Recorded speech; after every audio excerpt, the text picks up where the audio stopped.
Magandang araw po sa inyong lahat mga kababayan at welcome back dito po sa PNR at ito nga mga karibin natin, nagpasaklolo na. Kamara, di na makasagot.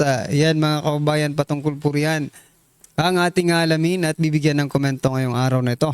Pero bago pong lahat, kung bago ka pa lang at di pa po nakapag-subscribe sa ating munting channel, please don't forget to subscribe. At palike na rin po ng video ito. Maraming salamat po. At eto na nga, simulan na po natin to. Sawa na ang bayan ko sa magnanakaw ng tao.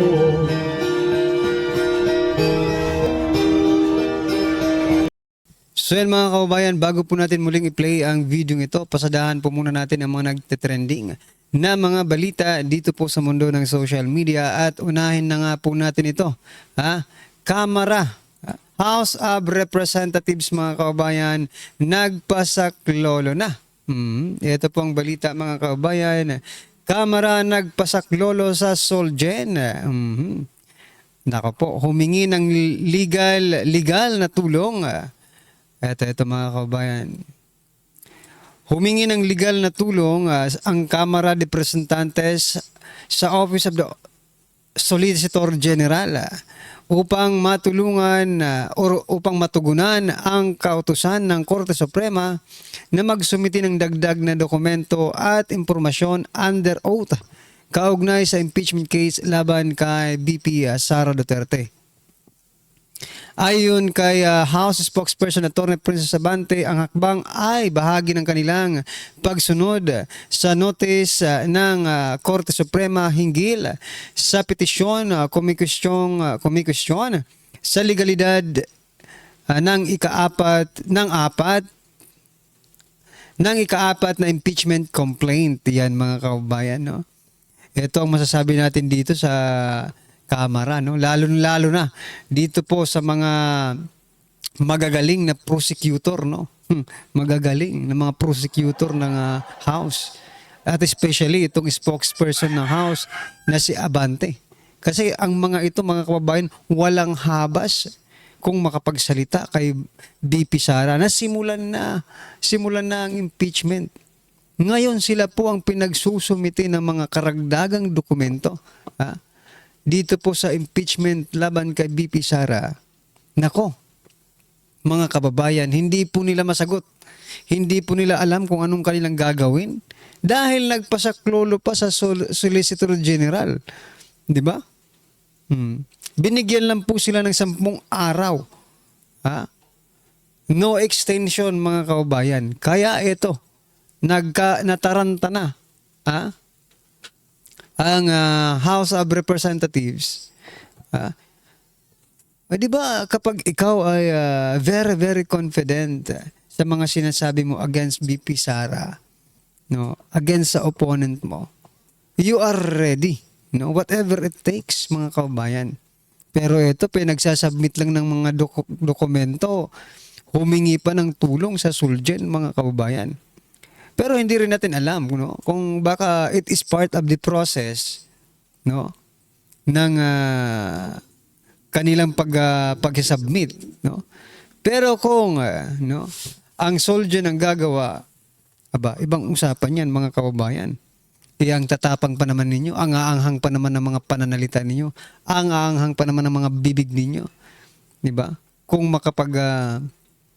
makapagsalita kayo against VP Sara, ganun na lang. Diba? Pero ngayon pala, bahag ang buntot ninyo, hindi nyo na alam kung anong gagawin. Nagpasaklolo sa Solgen, mga kababayan. Ako po. Anyway, ano pong inyong masasabi dyan, mga karibin natin? Eto pa. Eto naman, Sir Romualdez, sabi niya po dito, I tend to agree with them. 19th Congress was the most productive and most hard-working Congress in recent memory. Nako po. Ano bang ginawa ninyo ng 19th Congress na naging productive? Meron ba kayong ginawa para sa taong bayan?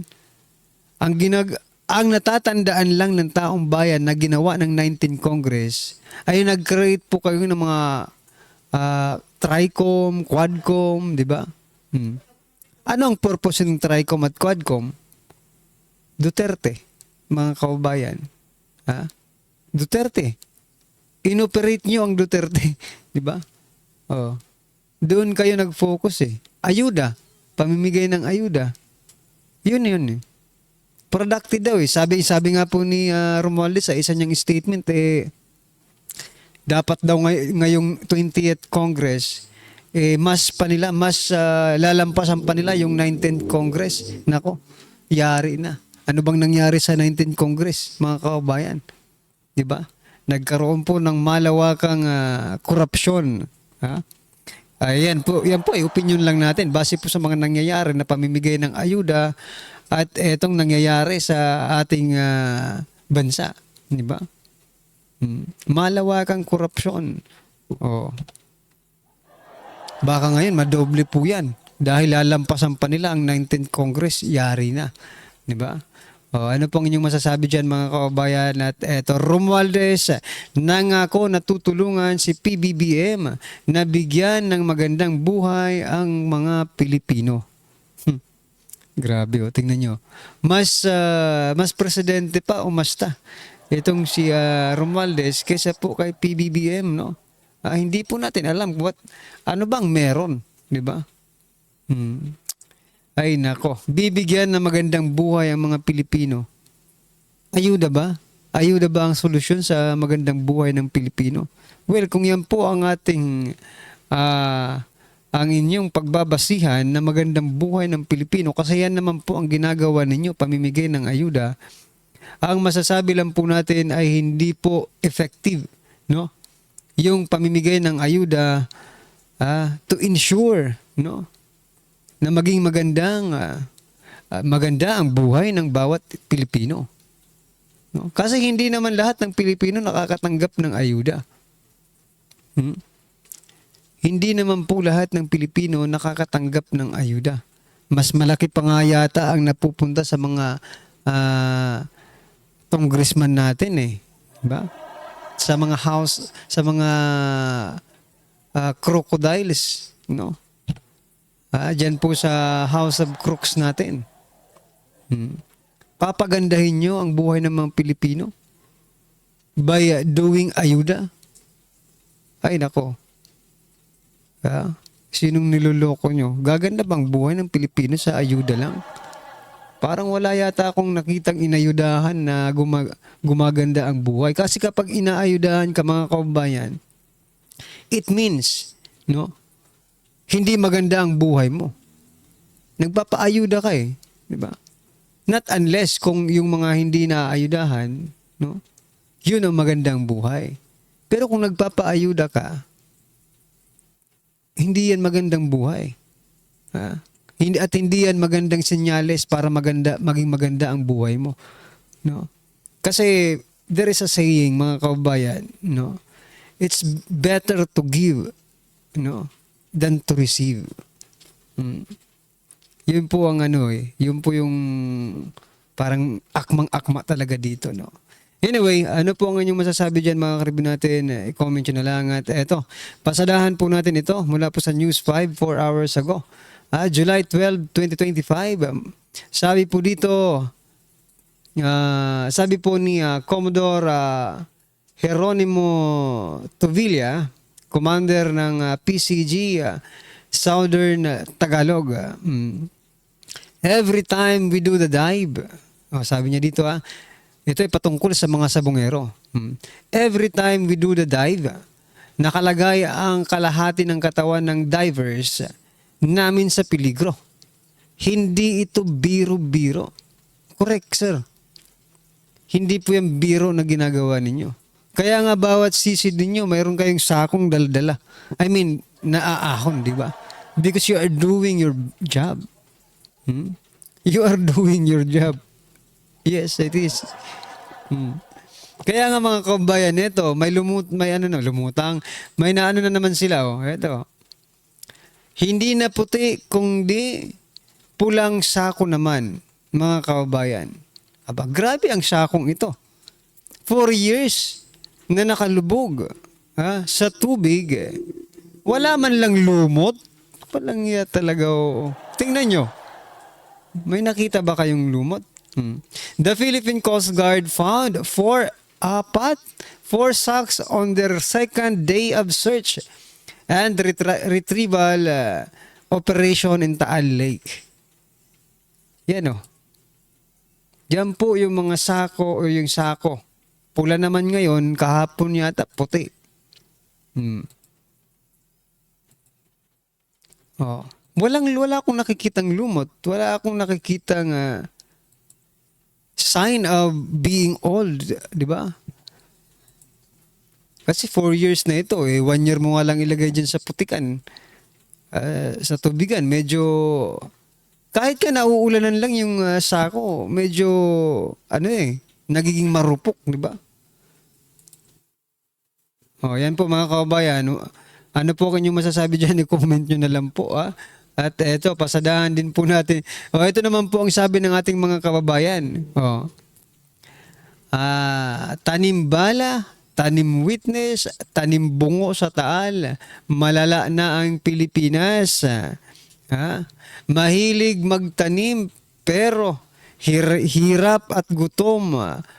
Hirap at gutom pa rin. Ano ang next na itatanim? Yan mga kababayan. Yan po ang tanong ng ating mga kababayan. Tama nga naman eh.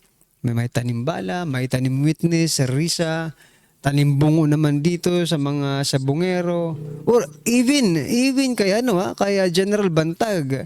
Na-experience po natin na naghukay din po sila ng mga bungo. Mga buto ng manok. Diba? Anyway, ano pong inyong masasabi dyan mga kababayan? I-comment nyo na lang. Last po natin pag-uusapan, bago po natin i-play yung video, eto po. Hontiveros joins West Philippine Sea Black in Congress. Alam nyo mga karibyo natin, hindi ko alam kung itong mga black na ito ay nakakatulong to ease the tension dyan po sa West Philippine Sea. Baka isang araw, kapag talagang lumala ang tensyon dyan sa West Philippine Sea at kayo ang naging dahilan, yung mga bunganga ninyo ang maging dahilan ng paglala ng tensyon dyan sa West Philippine Sea. At malagay sa paalanganin, malagay sa panganib ang ating mga otoridad. Kailangan kayo ang managot, kayong West Philippine Sea Black. Kasi minsan, di ba, information is a very, very strong weapon, mga kababayan. Paano kung itong mga West Philippine Sea Black ang maglagay sa alanganin? Ito ay opinion lang natin. Maglagay sa alanganin sa ating mga kababayan. Well, anyway, what I'm trying to point out, mga kababayan, kahit naman walang black Philippine Sea Black yan kung talagang ginagawa ng ating gobyerno, ang tagal na mag 3 years na po sila from the very start. Yan na po ang inaatupag nila, wala pa ring resulta hanggang ngayon. Nako, makipagkaibigan na lang kayo para mas magkaroon pa ng better result, less confrontation, bloodless, kung ika nga. Sabi sa inyo nagsimula ang bloodless, di ba? Tapos pagdating sa West Philippine Sea, ay nako. Anyway, what I'm trying to point out dito mga kababayan, sana hindi itong maging dahilan para lumala ang tensyon sa West Philippine Sea. Alright? Ito mga kababayan, pakinggan po natin to at bigyan po natin ng reaksyon. Ito na po. Bigyan natin ng opinion reaction itong article sa ABS-CBN. Good news po ito para sa mga nagmamahal kay Senator Dante Marcoleta. Banggit niya na noon na ang kanyang pangarap maging chairman ng Blue Ribbon Committee. Ngayon, lumiliwanag na. Nagsalita na ang mga senador na most likely ang maging chairman ng Blue Ribbon Committee si Senator Marcoleta. Ito, sa ABS-CBN News, Estrada, Escudero has votes to keep Senate presidency Marcoleta to get blue ribbon. Di ba, mayroong payag ni Attorney Rowena Guanzon. Sabi niya, magbantay kayo, manda kayo mga kawatan. Pag nakuha ni Senator Marcoleta ang Blue Ribbon Committee, humanda na kayo. Ito na, kakatotoo na. Okay, so basahin ko lang ha. Senate President Pro Tempore Jingo Estrada on Monday said Senate President Francis Escudero has more than enough votes to keep the Senate presidency in the 20th Congress. Sabi niya, we have enough numbers, more than 13 I suppose. And I think Senate President Chis Escudero is already secured of having his next term as Senate President. Probably we can call it super majority. So, aminado si Senator Juan Miguel Zubiri na ganun na nga. Totoo. Senator Juan Miguel Zubiri said that Escudero may already have the numbers to retain the Senate presidency for now, but it was not yet a done deal. Sabi niya, so we're not saying it's a done deal. Although signature-wise, I think it is. Marami nang pumirma noon sa resolution. I think may over 13 na sila. But anything can still happen between now until July 28. So ano? So yan mga kaubayan, mukhang wala nga tayong chance na maipasok sa Senate presidency si Senator-elect Rodante Marcoleta. But the good news is dito naman po siya sa Blue Ribbon Committee. Palakpakan po natin. The best po ito, no? Parang very very suitable dito po kay Senator Marcoleta. Diba? Dahil nga po sa nakita natin sa Congress, sa House of Representatives, no, kung paano po siya mag-imbestiga, nako, yari po kayo ngayon. Sino kaya? Ang tanong dito, sino kaya ang masasampulan ng Blue Ribbon Committee? Aabangan po natin yan mga kababayan at ano man po ang inyong reaksyon, opinion patungkol po sa video ito, i-comment nyo na lang po sa baba para at least alam po ng ating mga kababayan ang inyong opinion. Maraming salamat po. Please don't forget to like the video. Maraming salamat po. Sawa na ang bayan ko sa magnanakaw na tao.